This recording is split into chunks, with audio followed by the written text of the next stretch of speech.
Roadmap নিয়ে কথা হচ্ছিল, যেটি বলছিলেন যে রোডম্যাপ দিতে পারছেন না, বা আপনাদেরও রোডম্যাপ নিয়ে একটা ধোঁয়াশা আছে, কিন্তু সরকারের পক্ষ থেকে তো বলা হচ্ছে যে জুন বা ডিসেম্বর, দুটি বিষয় বলা হচ্ছে যে ডিসেম্বরে হতে পারে, আবার বেশি সংস্কার চাইলে সেটি 26শে জুন পর্যন্ত যেতে পারে। তারা তো মনে করছে এটি একটি রোডম্যাপ, এর বাইরে আসলে কি ধরনের প্রস্তাবনা দরকার? দেখেন, আমরা যারা ম্যানেজমেন্ট নিয়ে পড়াশোনা করেছি তারা অবশ্যই বুঝি যে আসলে ম্যানেজমেন্টটা কী, এবং আপনাকে জানতে হবে যে আসলে কোথায় গিয়ে থামতে হবে। সব কিছুর একটি শেষ আছে, আনলিমিটেড কোনো কিছু ভালো না। সরকার যদি মনে করে যে আমরা এইভাবে কথা বলবো, অস্পষ্ট রাখবো আর আমরা আনলিমিটেড থাকবো, তাহলে কিন্তু তাদের অবস্থা ফখরুদ্দিন মঈনুদ্দিনের মতো হবে।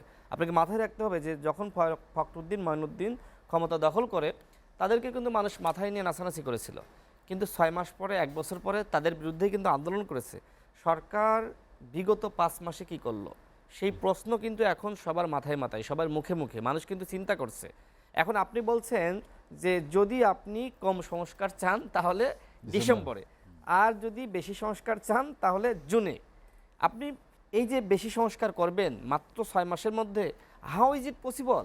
আপনি তো এই বিগত 5 মাসে আপনি কিছু করে দেখাতে পারলেন না, তাহলে আপনি যে ওই সামনের 5-6 মাস আপনি বিশাল কিছু করে দেখাবেন, এইটা আসলে আমি কিভাবে বিশ্বাস করব? আরও 2 মাস যেতে দেন, আরও 3 মাস যাক, তারপরে কিন্তু মানুষ আন্দোলন শুরু করবে এই সরকারের বিরুদ্ধে। কারণ কি? কারণ আমরা দেখতে পাচ্ছি যে 5 মাসেই সরকার কিছু করতে পারে নাই। এখন যদি সরকার এখন থেকে, আজ থেকে নতুনভাবে কাজ শুরু করে, রাজনৈতিক দলগুলোকে আস্থায় নেয়, তাহলে কিন্তু অনেক কিছু তারা পারবে। সরকারের যে অবস্থা, বিএনপি দেখেন এখন কিন্তু রাষ্ট্র সংস্কারের কথা তারা বলছে না। তারা বলছে যে আমরা আগামীতে ক্ষমতায় গিয়ে আমাদের 31 দফা আছে, আমরা সংস্কার করব। কেন বলছে এই কথাগুলো? কারণ আপনি যে সিদ্ধান্তগুলো নিচ্ছেন বা নিয়েছেন, অনেকগুলো সিদ্ধান্ত কিন্তু বিরাজনীতিকরণের সিদ্ধান্ত। বিশেষ করে উপদেষ্টারা যে ধরনের বক্তব্য দিয়েছে, একজন উপদেষ্টা হঠাৎ করে বললেন যে গত 53 বছরে রাজনৈতিক দলগুলো কিছু করতে পারে নাই। আমার প্রশ্ন যে ওই উপদেষ্টা গত 53 বছরে কোথায় ছিলেন, কি করেছেন? আমরা তো একসাথে এই যে গত 7-8 বছর একটানা লড়াই করেছি। বিএনপি গত 15 বছর ধরে লড়াই করে আসছে, জামাত লড়াই করে আসছে। এই যে রাজনৈতিক দলগুলো গুম, খুন, নির্যাতন, নিপীড়নের শিকার। কোটি কোটি মানুষের ভালোবাসায় ফ্রিজ, টিভি এবং এসিতে দেশের 1 নম্বর ব্র্যান্ড ওয়ালটন। বিএনপির মহাসচিব তো আন্দোলন শুরু হইলেই তারা গ্রেপ্তার করে তুলে নিয়ে যায়। তো এই অবস্থার মধ্য থেকে কিন্তু আমরা চেষ্টা চালিয়ে গিয়েছি, কিন্তু আমরা সবসময় দৃঢ় বিশ্বাস করতাম যে আসলে রাজনৈতিক দলগুলোর পাশাপাশি ছাত্ররা এবং এদেশের সাধারণ মানুষ সম্পৃক্ত না হলে ওই আন্দোলন আসলে সফল হবে না। তো কোটা সংস্কার আন্দোলনকে কেন্দ্র করে সাধারণ মানুষ নেমেছে, সাধারণ মানুষ সম্পৃক্ত হয়েছে, এই কারণে আন্দোলনটা সফল হয়েছে। এখন কথা হলো যে এই আন্দোলন কি আসলেই পরিকল্পিতভাবে করা হয়েছে? যেটি প্রধান উপদেষ্টা বাইরে গিয়ে বলে এসেছেন যে এটা আসলে একটি পরিকল্পিত আন্দোলন ছিল। 2018 সালের আন্দোলন, কোটা সংস্কার আন্দোলন, ওই আন্দোলন না হইলে তো আসলে 24 সালের গণঅভ্যুত্থান হয় না। এখন ওই 18 সালের আন্দোলনটা আসলে কারা করেছিল, নেতৃত্ব কারা দিয়েছিল, মাননীয় প্রধান উপদেষ্টা কি জানেন? জানেন না। এবং ওই আন্দোলনের প্রেক্ষিতেই পরবর্তীতে যে আসলে 30% কোটা ফিরে আসার কারণেই শিক্ষার্থীরা রাজপথে নামে, মাননীয় প্রধান উপদেষ্টা কি এই কথাগুলো জানেন? জানেন না। কখন সাধারণ মানুষ সম্পৃক্ত হলো, কখন রাজনৈতিক দলগুলো সম্পৃক্ত হলো? যখন গুলি করা হলো, প্রায় 300 বা 400 মানুষকে গুলি করে নির্মমভাবে হত্যা করা হলো। আবু সাইদকে যখন হত্যা করা হলো, ছাত্রদল নেতা ওয়াসিমকে হত্যা করা হলো, মুগ্ধকে হত্যা করা হলো, তখন রাজনৈতিক দলগুলো মনে করলো যে এই যে 1300-1400 মানুষকে হাসিনা গুলি করে হত্যা করে ফেলিয়েছে, এই হত্যার পরেও যদি হাসিনা টিকে যায়, তাহলে এই বাংলাদেশে আর কোনো গণতন্ত্র থাকে না, হাসিনা হয়ে যাবে নমরুদ বা ফেরাউন। এই কারণে কিন্তু মানুষ নেমেছে। এখন আপনি যদি বলেন যে ঘোষণাপত্র ওই সময় ভুল হয়ে গেছে, আমরা প্রকাশ করতে পারি নাই, এখন ওই ভুল শুধরিয়ে আমাদেরকে ঘোষণাপত্র প্রকাশ করতে হবে, এইটা তো বিএনপি মানবে না, আমরা মানব না, অন্যরা মানবে না, কেউ মানবে না। এখন তাহলে কি হতে পারে? এখন যেটি হতে পারে সেটি হলো আগামীর রাষ্ট্র পরিচালনার অঙ্গীকারপত্র তৈরিকরণ। এই কাজটি যদি সরকারের পক্ষ থেকে করা হয় তাহলে সবাই মানবে। কিন্তু এককভাবে যদি বৈষম্য বিরোধী ছাত্র আন্দোলন, যারা সবসময় বলছে যে আমাদের নেতৃত্বে আমরাই করেছি, এইটা কোনো কথা না। হাসিনাও সবসময় আমি এবং আমিত্বের মধ্যে ছিল, তার পরিণতি কি হয়েছে আপনাদের বুঝতে হবে। আমি নেতৃত্ব দিয়েছি, বৈষম্য বিরোধী ছাত্র আন্দোলনের নেতৃত্বে বিএনপি নেমেছে, জামাত নেমেছে। আরে ভাই, তোমার প্রয়োজনে কেউ নামে নাই, সবাই তার নিজের প্রয়োজনে নেমেছে, কারণ বাংলাদেশে গণতন্ত্র ছিল না। এই সমস্যার সম্মুখীন আমি নিজে হচ্ছিলাম, বিএনপি হচ্ছিল, জামাত হচ্ছিল, প্রত্যেকটা মানুষ হচ্ছিল। সুতরাং প্রত্যেকে স্বতঃস্ফূর্তভাবে সবাই তার নিজের চাহিদার কারণে নিজের সমস্যা সমাধান করার জন্যই রাজপথে নেমেছে। আর সবথেকে বড় কথা হলো যে আমরা তোকে ভোট দিতে পারি নাই। আমার বয়স 32 বছর, আমি এখনো পর্যন্ত কোনো ভোট দিয়ে সরকার নির্বাচিত করতে পারি নাই। সুতরাং আমাকে ভোট দেওয়ার স্বার্থ আছে। আমরা প্রত্যেকে আমার নিজের প্রয়োজনে নেমেছি। রাজনৈতিক দলগুলো গত 15-16 বছর ধরে টানা লড়াই করেছে, নেতৃত্ব দিয়েছে। এখন যদি আপনি বলেন যে আমি নেতৃত্ব দিয়েছি, আমার নেতৃত্বে দলগুলো পিছন থেকে কাজ করেছে, এই কথাবার্তাগুলো বললে কোনো ঘোষণাপত্র আপনি প্রকাশ করতে পারবেন না। দেখেন, আমি তাদেরকে অবহেলা করছি না, অবজ্ঞা করছি না। ছাত্রদেরকে মানুষ কিন্তু মাথায় তুলে রেখেছিল, কিন্তু ছাত্ররা কি করলো? তারা হঠাৎ করে বলল যে রাষ্ট্রপতিকে সরিয়ে দিতে হবে, তারা হঠাৎ করে বলল যে ঘোষণাপত্র প্রকাশ করতে হবে। এই দুইটা জায়গার একটা জায়গাও তারা সফল হয়েছে। তাদেরকে বুঝতে হবে যে এখন আর হাসিনা নাই, যে আপনারা যা বলবেন দলগুলো তাই মেনে নিয়ে আপনাদের সাথে ঝাঁপিয়ে পড়বে। এখন আর সেই জায়গাটাই নাই।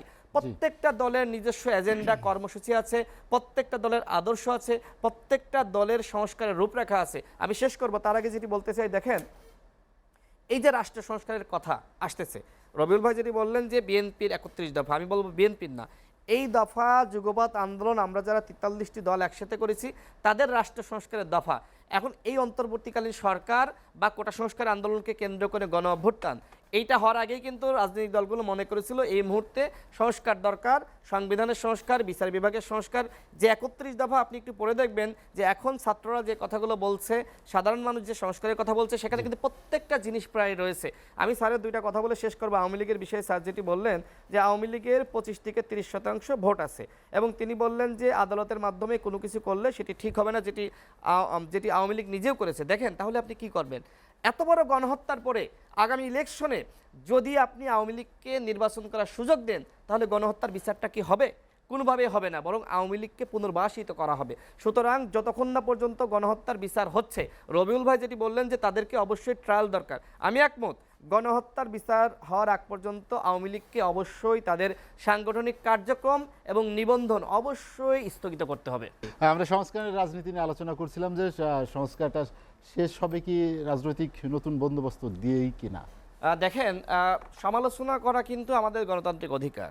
যেমন বৈষম্যবিরোধী ছাত্র আন্দোলন যারা সবেমাত্র এত বড় একটি অভ্যুত্থানের নেতৃত্বের জায়গায় সামনে ছিল, এটা সত্য, তারপরেও কি তাদের সমালোচনা হচ্ছে না? ঠিক একইভাবে গণ অধিকার পরিষদ আমরা 8 বছর ধরে লড়াই করছি, দল গঠন করেছি, এই 8 বছরে কি আমাদের সমালোচনা হয়নি? ঠিক একইভাবে আওয়ামী লীগ যে গণহত্যা চালিয়েছে এটা সত্য, এবং স্যার যেটি বললেন আমি কিন্তু সর্বপ্রথম স্যারের কথা দ্বিমত পোষণ করেছি, তিনি আমার শিক্ষক। তারপরেও ছাত্র হিসেবে যেহেতু আমি রাজনীতি করি, আমাকে আমার কথা বলতে হবে।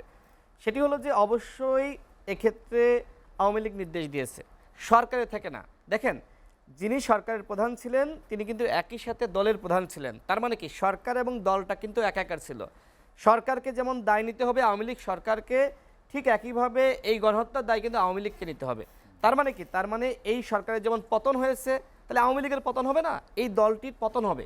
দেখেন, 71-এর পরে শেখ মুজিবের নেতৃত্বে জাসদ সহ ওই সময় বাম প্রগতিশীল সর্বমোট 30,000 নেতাকর্মীকে গণহত্যার শিকার হতে হয়েছে, এটা তো সত্য। একবার 71-এর পরে শেখ মুজিবের নেতৃত্বে গণহত্যা হয়েছে, দ্বিতীয়বার আবার দেখেন এই শেখ হাসিনার নেতৃত্বে এই আওয়ামী লীগের ব্যানার ব্যবহার করে গণহত্যা হয়েছে। পরপর যে দলটির ব্যানার ব্যবহার করে গণহত্যা হলো, তৃতীয়বার কি এই ব্যানারটি জিইয়ে রেখে আপনি গণহত্যার সুযোগ দিবেন? কোনোভাবে না, আমি মানবো না, ছাত্ররা মানবে না। স্যার মানতে পারেন, রবিউল ভাই মানতেছে না, আমি মানতেছি না। তার মানে সেটাই বলছি, আপনি মানতেছেন না গণহত্যা, কিন্তু আপনি চাচ্ছেন যে ব্যানারটিকে নিষিদ্ধ না করা হোক। Am I right sir? আপনি এইটাই চাচ্ছেন? সরকারের থেকে যারা করেছে, দল তো এখানে আসে না। না, সেটা আপনার অপিনিয়ন, কিন্তু আমার অপিনিয়ন ভিন্ন। যেহেতু আমি ছাত্র মাঠে থেকে, স্যার যেটি বলতে চাচ্ছি অবশ্যই বিচার হবে। পরিচালনা পর্ষদের ভুলে বা অন্যায় অপরাধে কেন স্টেক হোল্ডাররা কেন বঞ্চিত হবে? মানে আওয়ামী লীগের যারা কর্মী সমর্থক তারা বঞ্চিত হবে কেন? আমরা এই জন্যই বলছি, সেটি বোঝাতে চাই। আমি এই জন্যই বলছি আওয়ামী লীগের নিরীহ এবং সাধারণ সমর্থক অবশ্যই রয়েছে, কিন্তু এই ব্যানারটি কারা চালিয়েছে, পরিচালক কারা? শেখ হাসিনা, ওবায়দুল কাদের, তাদের বিচার হইতে হবে না? এখন বিচারের আগেই যদি আপনি ওই প্রতিষ্ঠানটিকে কাজ করার সুযোগ দেন, তাহলে তো আরেকটি শেখ হাসিনা, আরেকটি কাদের জন্ম নিবে। সুতরাং ট্রায়াল আগে শেষ করেন, গণহত্যার বিচার হোক। বিচার হওয়ার আগ পর্যন্ত আওয়ামী লীগের সাংগঠনিক কার্যক্রমকে অবশ্যই স্থগিত করতে হবে। এবং একই সাথে আওয়ামী লীগের নিবন্ধন স্থগিত করতে হবে। আমরা চ্যালেঞ্জ করে বলছি আওয়ামী লীগের সাংগঠনিক কার্যক্রম স্থগিত করার আগে কোনোভাবে এই ডক্টর ইউনূস সাহেবকে আমরা ইলেকশন করতে দিব না। কারণ কি? কারণ আমরা 7-8 বছর ধরে নির্যাতন নিপীড়নের শিকার হয়েছি। আমাদের দলের 11 জন শহীদ হয়েছে, বিএনপি বড় দল তাদের অসংখ্য শহীদ হয়েছে, জামাত বড় দল তাদের শহীদ হয়েছে, অন্যান্য দলের শহীদ হয়েছে, সাধারণ মানুষ এবং সাধারণ শিক্ষার্থীরা শহীদ হয়েছে। তারা কি চায়? তাদের সেন্টিমেন্ট আপনাকে বুঝতে হবে। আওয়ামী লীগকে আগামী নির্বাচনে এই সরকার, আমি চ্যালেঞ্জ দিচ্ছি আজকে এসিটিভি টকশোতে, কোনোভাবে আওয়ামী লীগকে এই সরকার নির্বাচনে নিতে পারবে না। যদিও আন্তর্জাতিক চাপের কারণে প্রধান উপদেষ্টা বলছেন যে আওয়ামী লীগ নির্বাচনে যাবে কি যাবে না সেটা আওয়ামী লীগের দলীয় সিদ্ধান্ত, বা বিএনপির ঘাড়ে তিনি বন্দুক রেখেছেন। কিন্তু আমার বিষয়টা হলো যে জনগণ কিন্তু বিএনপির ঘাড়ে বন্দুক রাখবে না। জনগণ তার হাতে কিন্তু বন্দুক তুলে নিয়েছিল, জনগণ তার হাতে বাস তুলে নিয়েছিল। আওয়ামী লীগকে যদি এই সরকার বলে যে আপনারা ইলেকশনে যাবেন, বাস হাতে নিয়ে এই সরকারের বিরুদ্ধে জনগণ আন্দোলনে নামবে। আমি বলে দিলাম আজকে। আর স্যার যেটি বলছেন, স্যার যেহেতু তাকে আমি চিনি ব্যক্তিগতভাবে, অনেক আগে থেকে স্যারের সাথে টকশো করেছি, কথা বলেছি। তিনিও কখনো আওয়ামী লীগের দোসর এটা আমি জানি, আমি মানি না। স্যার আওয়ামী লীগের দোসর না, এটা নিশ্চিত। কারণ স্যারও কিন্তু আওয়ামী লীগের আমলে বঙ্গবন্ধুর বিরুদ্ধে একটা কথা বলে তিনি কিন্তু তার নামে মুক্তিযুদ্ধ মঞ্চ মামলা দিয়েছিল। এটা স্যার কিন্তু নিপীড়নের শিকার, এটা আমরা জানি, আমাদের বিশ্ববিদ্যালয়ের ছাত্ররা জানে। হয়তো স্যারের ভীষণটা আলাদা। স্যার হয়তো ভাবছেন যে দলটিকে নিষিদ্ধ না করে বরং এই দলের যারা নিরীহ সাধারণ তারা ইলেকশনে যেতে পারে। কিন্তু আমাদের সেন্টিমেন্ট তো ভিন্ন। কারণ আমরা দেখেছি যে 2বার গণহত্যা চালিয়েছে, শেখ মুজিব একবার গণহত্যা চালিয়েছে, হাসিনা একবার গণহত্যা চালিয়েছে। কোন ব্যানারটিকে কেন্দ্র করে সংগঠিত হয়েছে? আওয়ামী লীগ নামক ব্যানারটি। সুতরাং এই ব্যানারটি বাংলাদেশে আর থাকবে না। আওয়ামী লীগকে চিরতরে অবশ্যই নির্মূল করতে হবে।